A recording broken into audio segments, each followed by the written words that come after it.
Izan pun membelokkanlah motor mereka masuk ke dalam sebuah jalan. Jalannya nggak sebesar jalan raya, tapi nggak terlalu kecil macam gang gitu, karena mobil dua arah pun masih bisa lewat. Pas sudah masuk ke jalan itu, Mas Izan mulailah melambatkan motornya. Udah masuk, langit perlahan-lahan mendung, Pak.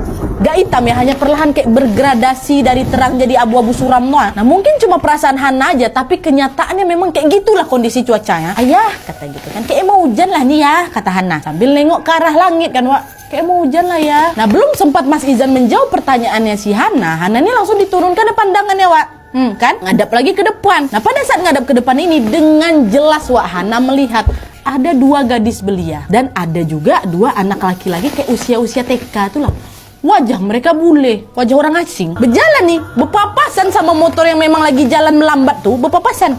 Nah mereka depan nih kan, nah, jalan, set orang-orangnya yang bule-bule itu. Aku masih ingat betul gimana wajah mereka, baju mereka, senyuman mereka. Dan pada saat itu Hana sendiri yakin kalau senyuman mereka tuh memang ditujukan buat aku. Gitu. Nah saat itu Hana yang melihat keramahan mereka pun juga turut membalas senyuman mereka sambil ngangguin kepala kayak gitu.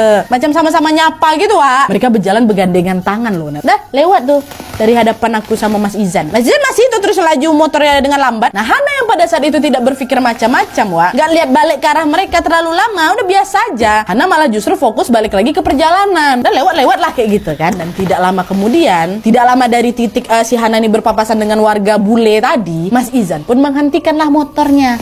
Ya.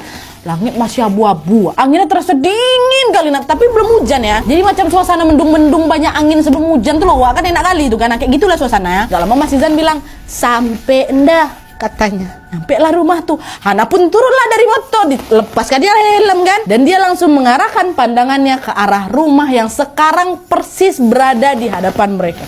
Rumahnya besar, lumayan besar lah rumah tuh, memang besar, Wak, setelah kulihat foto aslinya. Besar kali, apalagi halamannya. Aduh jangan spoiler, lanjut. Suasananya sendu dengan background langit abu-abu, angin dingin, dan lengangnya jalanan seakan menambah suasana betapa sendunya saat itu. Menurut Hana, Wak, rumahnya bagus, memang bagus menurut aku juga. Masih tergolong rapi gitulah buat kondisi rumah kosong. Ya mungkin waktu itu hanya butuh dicat ulang aja, dan macam dipotong gitulah rumput-rumput liar yang memang ada di halaman yang besar kali itu. Hana juga bilang, Wak, rumahnya itu bergaya zaman dulu gitu loh, tebal dengan jendela dan pintu yang modelnya jauh dari kata modern. Rumah-rumah lama macam mana? Nah tapi sekali lagi, Wak, menurut Hana rumah itu tergolong sangat bagus baginya. Dah sampai masuk kita ya, kata Hana ke Mas Izan kan. Udah gak sabar rupanya si Hana. Jangan dah, nanti dulu kita tunggu Pak Yono bentar ya, dia udah mau nyampe soalnya. Loh, Pak Yono kesini ya? Nah mendengar pertanyaan itu, Mas Izan malah melihat ke arah si Hana sambil ngela napas. Tadi kan ayah bilang sama kamu di perjalanan, ayah bilang kalau kita bakal ketemu Pak Yono nanti. Bunda nggak dengar. Nggak dengar Bunda ya, mungkin gegara Bunda ngelamun tadi, katanya. Nggak dengar ini si Hananya. Dan di titik itu juga sambil menunggu Pak Yono datang, Hana tuh sama sekali nggak kepikiran untuk menceritakan atau menanyakan soal gadis-gadis belia sama anak-anak laki-laki bule yang berpapasan di jalan waktu di tengah jalan tadi loh, Wak. Hana waktu itu mikir ya udah itu nggak penting, biasa aja, karena kan biasa kalau bisa berpapasan sama orang kan. Mungkin juga walaupun mereka kelihatannya bule, siapa tahu memang tinggal di sini ya, anak-anak dari warga sekitar lah gitu. Udah lah, abis itu mungkin sekitar 10 menitan lah, Wak, Pak Yono datang nih, nenek-nenek.